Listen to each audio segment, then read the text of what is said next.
आज का वीडियो जिसको समझ में नहीं आए वो कल का वीडियो ज़रूर देख लीजिएगा।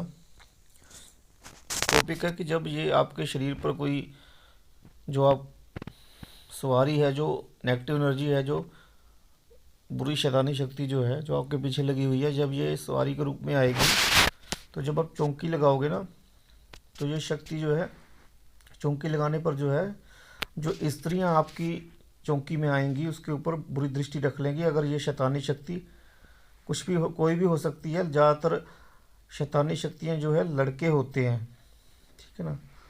लड़कियाँ जो है वो ज़्यादातर लड़कियों को ही पकड़ती हैं। क्यों? अपनी इच्छा पूर्ति के लिए। और जो लड़के होते हैं वो लड़कों को पकड़ते हैं अपनी इच्छा पूर्ति के लिए, ताकि इसके माध्यम से हम कोई इच्छा पूर्ति कर सके अपनी।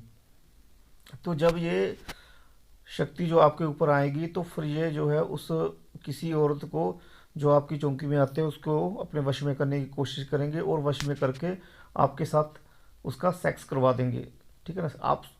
आपको तो पता ही नहीं चलेगा। जब सेक्स करने की बारी आ गई तब तो ये आप लड़का आपके शरीर में आ जाएगा और सेक्स कर जाएगा और आपको पता भी नहीं चलेगा, ठीक है ना। तो ऐसे फिर धीरे धीरे जो जिसके साथ सेक्स किया उसको भी अपने वश में करके, ठीक है, नुकसान पहुंचाने की कोशिश करेंगे। और फिर एक बात और जान लीजिए, जब किसी आपके आसपास की कोई शादीशुदा औरत तो या कोई किसी के ऊपर इसकी दृष्टि पड़ गई तो ये उसको भी वश में करेगा। यानी अपनी इच्छा पूर्ति के लिए कुछ ना कुछ करता रहेगा। क्यों? क्योंकि आपने इसको वश में नहीं किया हुआ है, इसने आपको वश में कर लिया है, ठीक है ना। सवारी के माध्यम से आप चौकी में लोग आ रहे हैं, पैसा चढ़ा रहे हैं, बस आपको उससे मतलब होगा कि पैसा चढ़ रहा है बहुत ज़्यादा, ठीक है ना। आपको तो पता ही नहीं चलेगा ये आपके शरीर पर आकर क्या क्या कर जाता है।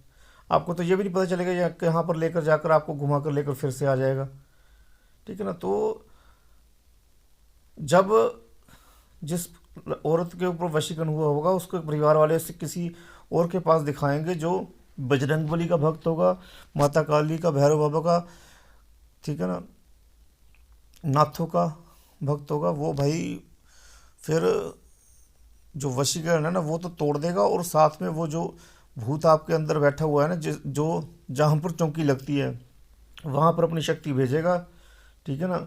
और फिर वो जो भूत प्रेत आपके अंदर होगा ना वो तो उसी समय भाग जाएगा थोड़ी देर के लिए, ताकि उसको कोई नुकसान ना हो।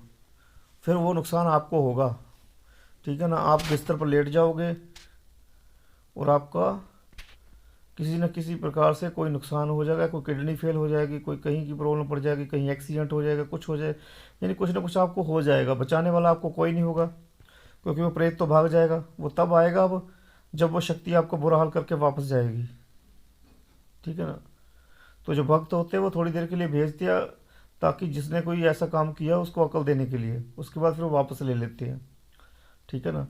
तो मैं यही कहूँगा कि सवारी जो है ना, जो मंत्र जब आपने किया है ना, उस शक्ति की सवारी जब आप लोगे ना, तब कोई भी शक्ति हो आपके ऊपर आएगी ना तो वो शक्ति भागेगी नहीं आपको छोड़कर। पहले तो आपसे कोई गंदा काम नहीं करवाएगी, अच्छे काम करवाएगी, ठीक है ना। और आपको किसी से पैसे मांगने की जरूरत नहीं पड़ेगी, ठीक है ना। कोई भी चौकी लगाने आएगा वो अपने आप ही पैसे चढ़वाएगी उनसे, जितनी आपको जरूरत है, ठीक है ना। तो मैं यही कहूँगा कि ऐसे आप जो है, जो अपनी नेगेटिव एनर्जी है उसको, कहने का मतलब आप वश में करने की कोशिश मत करो। जो आपके पीछे लगी हुई है उस शक्ति को वश में करने की कोशिश करो जिसका आप मंत्र जप कर रहे हो। और गुरु की देख रेख में करोगे तो गुरु बचा लेगा, नहीं करोगे तो फिर कोई ना कोई नुकसान उठाना पड़ जाएगा, ठीक है ना।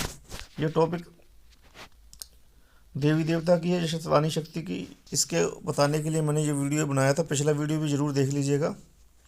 मैं यही कहूँगा कि आपको सवारी किसकी आ रही है ये पता होना चाहिए, और फिर उस सवारी को आप तवज्जो दो। तवज्जो मतलब फिर उस को कहने मतलब महत्व दो उस शक्ति को, अगर वो शक्ति आपकी खुद की है।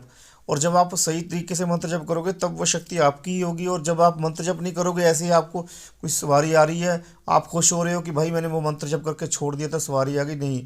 मंत्र जप करके छोड़ दोगे तो सवारी नहीं आती मंत्र के देवी देवता की।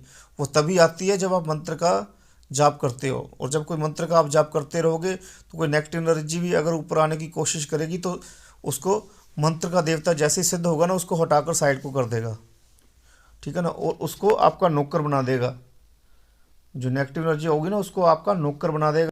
तो वो जो नेगेटिव एनर्जी आपके पीछे लगी हुई ना होगी ना, जो आपको नुकसान पहुंचाने के लिए, उसको आपका नौकर बना देगा। वो आपका नुकसान तो कुछ कर ही नहीं पाएगी, बल्कि वो आपकी सेवक बन के आपकी सेवा करेगी फिर। ठीक है ना। अगर आपने मंत्र के देवी देवताओं की सवारी तो आएगी आएगी आपको। जो मंत्र का देवी देवता होगा ना वो अपनी गण भी, एक स्पेशल गण भी देगा आपको, जिसकी सवारी आपको आएगी। पर आप कभी भी जो है ना, मैं आपको एक बात बता दूं, सवारी तब तक आती है जब तक कि वो देवी देवता जो है प्रत्यक्ष नहीं होता। जब वो देवी देवता प्रत्यक्ष हो गया ना, फिर सवारी नहीं आएगी, फिर तो सामने बैठकर काम होंगे सारे।